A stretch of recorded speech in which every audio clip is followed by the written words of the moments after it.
Hello, this is Becca from Willow Hill Designs. Welcome. Today I'll be sharing my finished prompt number 4, which is Wildflowers, for the Roxy's Journal of Stitchery Field Notes project. And also at the end of this video, I'll be sharing the gift that I would like to give. I had mentioned that I had reached over 3,000 subscribers, so I would like to share a gift with one of my subscribers, and I'll be showing a little bit of what that will be containing when I send that gift out. So if you're interested in that, in participating in that, you'll see that at the end. And you'll have to leave me a comment in order to be part of the drawing for that. So I will just get my page out here. This is my lining. Again, for those new subscribers, this is my lining with my title page on it, Field Notes, and that will be sewn back to back with my little Field Notes journal when all the stitching is done. So this was prompt number 4, and here it is. This was the first one for summer, and oh gosh, I'm just not crazy about these accordion folded pages. Let me just get this. Let me get this right here. Actually, I didn't even stitch this in yet. I have to still stitch it in. But this is my page for summer, and I'll just give you a little close-up here of this. And the wildflowers that I chose for this prompt are vetch. This is vetch here. And we've seen this many, many times hiking out in the woods, especially in fields. It seems to grow, and I just love it. It's like little purplish blue sweet pea flowers that have these little delicate leaves, and it's almost like a vine. The little ends of it curl, and they're viney. I'm sure that if they were near something that was taller, they would be twining up that plant, whatever would be near it. So this is the vetch, and they're kind of a two-toned color, the ones that I've seen. So up at the very beginning of the flower, I did a mixture of 2 color threads, a lavender and then a rosy or kind of raspberry color. I think of black raspberry ice cream, kind of that color, kind of this color, with a lavender up near the very beginning of each of these little flowers.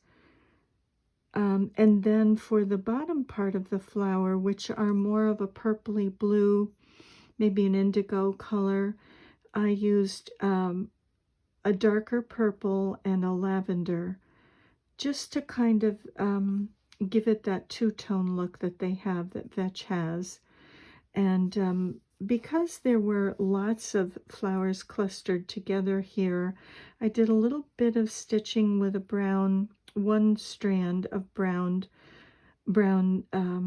DMC floss, just to sort of delineate where the flowers were, so that you could kind of appreciate each of the individual flowers. So that is the vetch and the vetch flowers, and then the leaves are very delicate, small leaves, and the leaves that are closest to me, they almost make you think of a sensitive plant. They kind of look like that, and they will kind of close up a bit. So the leaves would be on each side of the stem, and the ones closer to me here, I did in the foreground, I did those a lighter green, and then the ones that are kind of behind those folded up leaves, I did with a darker color, again 2 strands of green, a darker green and a light green, and this is just a light green here on the leaves that are closer to you, so to try to give it depth and show that these darker leaves are behind the lighter leaves. And So I wrote on here vetch, and the genus is Vicia sativa. And I also wrote the date when I drew this. This was 8/21/24. And the next little wildflower that I chose is the oxeye daisy. And this, again, we've seen out in the fields walking along with fleabane daisies. So I love this. My husband loves daisies, and so I had to include that in here. I wasn't going to stitch the daisy flower, and then I decided to go ahead and do it. So I just used white DMC floss, and I used one strand for the petals.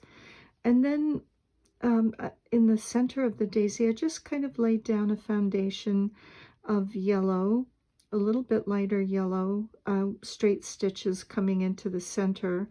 And then I did some little tiny French knots in a darker yellow around the edge, just to kind of give it a little bit of dimension, being that this is supposed to be in a journal where you've taken notes and maybe colored.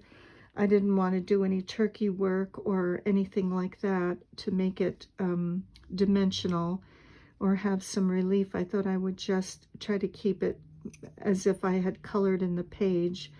So there's little tiny French knots, just one strand with 3 wraps around this center of this daisy. And then the leaves are done with the lighter green that matches the stem. And then just up the very center of the leaf, I used a darker thread in, again, the same thing, DMC, one strand, and just wrote here oxeye daisy. And this, the genus for this was quite a long name, and I just didn't know if I could fit it in here. I probably could have, but I didn't include it. I may do that at some point. And then the last little wildflower that I chose was the red clover. We have these here in our yard, although they put down the things that take out the weeds, because truthfully the weeds would grow so much more happily in our yard than the grass. So we do have someone put something down just to take some of those weeds out. But I do love red clover, and I love the fragrance. It's so pretty. So I had drawn this red clover on here, and I wasn't going to stitch this one. I had colored it in with my Derwent Inktense pencils, and but then I did decide to go in with one strand of floss and just do the little kind of individual little petals, if you can call them that, on the red clover. And so I thought that that kind of brought it to life a little bit. And then I stitched also the leaves on this with a darker green, and they generally have this little lighter green design in the center of the leaves, so I put that in as well on these. And there's a little tiny leaf down here and some bigger leaves. So that is the red clover, and I just again wrote down here red clover genus Trifolium pratense. And these petals, these were just some fabric petals that I had. They were actually white, and I thought it might be interesting to put them down here and look as if they had fallen off the vetch or some other wildflower along the bottom of the page. And I colored these with the Inktense pencils as well. I colored this butterfly with the Inktense pencils. I love Inktense. I just think it really, you can just take any image and really transform it if it's not exactly the way you would like it to look. And I did show this butterfly in the last video. This butterfly was blue and white, and kind of just nondescript, just a sort of a blue and white butterfly, nothing really special. So I wanted to add some color to it, and it ended up that these were the colors I added. And because of that, I had chosen this butterfly for this page. It made me kind of persuaded me, I guess, in a sense, to choose these flowers here to kind of go with this butterfly. And of course I had to include the the daisy. And again, I had said in the last video, I just used a few pieces of fabric with text on them and stamped a piece of this fabric that has the green modeling. I don't know if you can pick it up on the camera, but I just turned this over and used the other side, just the ivory side of it, and stamped summer, because this was our first prompt for the summer section. Sorry, I think I'm constantly listing this way to the right, but sorry, I'll try to keep this centered. And I just added this little piece down here because I had written the date twice, and I said, oh no. So I put this little piece thinking it might look as if I was testing a pen out or something. So I just stitched on this little piece of fabric that I had. So that is my piece for prompt number 4, and that will be sewn in here. That will go next to prompt number 3, which was spring blooms, or blooms in spring, spring blossoms. So they go next to each other, and the next one for summer will go on the back of this page. And again, I just pin these together to keep this, because this is a long rectangle of fabric that is 72 inches, and I divided that by 12 and came up with a 6-inch page. So these are 6-inch sections by, I think, around 7.5 or 8. I'm not sure. Let's see what these are. Sometimes people will ask. 8 1/4, and they're about 6 inches wide, each one. And I like to pin this just so that it's not this big long thing that I have to deal with. So this page will get stitched here and be next to spring blossoms. So now I will just share what I will be giving to some person, that I'll do a little drawing and pick someone who gets these things. And I put these things, these little pieces, in a doily. They'll be wrapped in this doily. And this doily has some very pretty flowers in the center. And so they'll go in there. And I guess we'll start at the bottom this way. And I have a doily that will go in with this little pile of goodies. And these, a lot of these things I bought from Rachel, from Roxy's Creations, of the Roxy Sisters, of Roxy's Journal of Stitchery. And so these are from Rachel, from Italy. Not this, but this is from Rachel. So this will be included in there. And this is also from Rachel. These are very pretty pieces of fabric that can be included in a slow stitch. So these are the some of the things, and if you would like to do green with script on it. And there's, let's see, this, which is interesting. Commissioner's Office, Rhode Island. And these are some little, it looks like weights, figures that are on that. And this looks like it might be part of a ledger. This is French. This is not Italian. And more script. This looks like it might be a manifesto from a travel from a ship.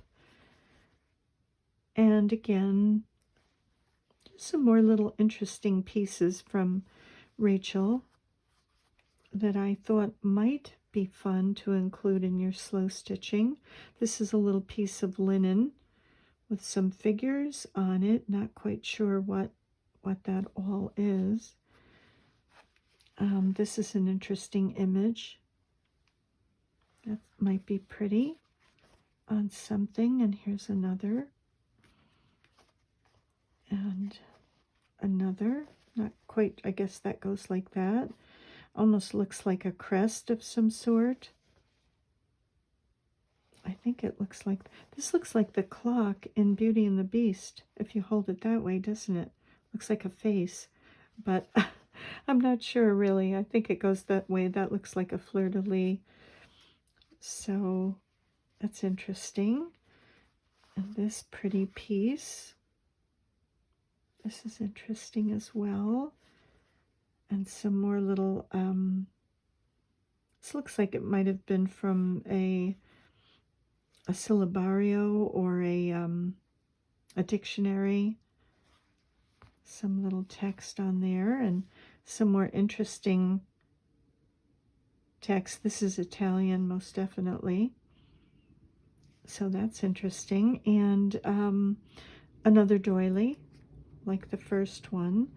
And these are some, let's see, these are some Beatrix Potter fabrics that I thought I would include also in here with the little bunnies. I'm often asked about the little animals that I include in my slow stitching, so I thought it might be fun to include some of these, and you can just iron some interfacing to the back of these and cut them out. You can use a little fray check to preserve the little images on these.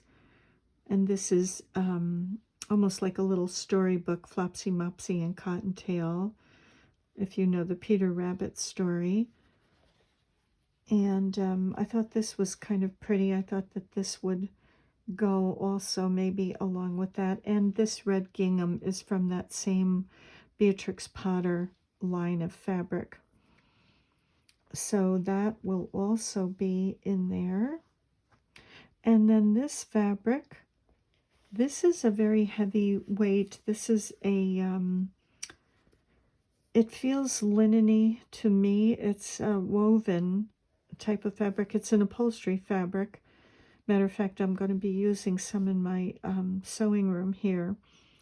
But I love that. I just think it's very pretty, and that could be thread painted. And here's some more as well. This is called Ballad Bouquet. This is definitely a home dec or upholstery weight fabric. And here is some crocheted lace that could be added to a slow stitch piece. And it might go along with this blue, I was thinking. And then I thought I would include some laces. There's this piece of lace, and these could be tea-dyed. This is a pinkish lace, very pale pink. Again, this could be tea-dyed and sort of made to look like it's aged. And here is a piece that looks like an older piece of lace. And another piece for slow stitch pieces. And this is an Alençon lace that can be coffee dyed or just left white. That could be interesting on a slow stitch piece. And this was a piece of some lace that I got from Indigo and Rose. Their laces are beautiful. This was a little piece from a larger piece.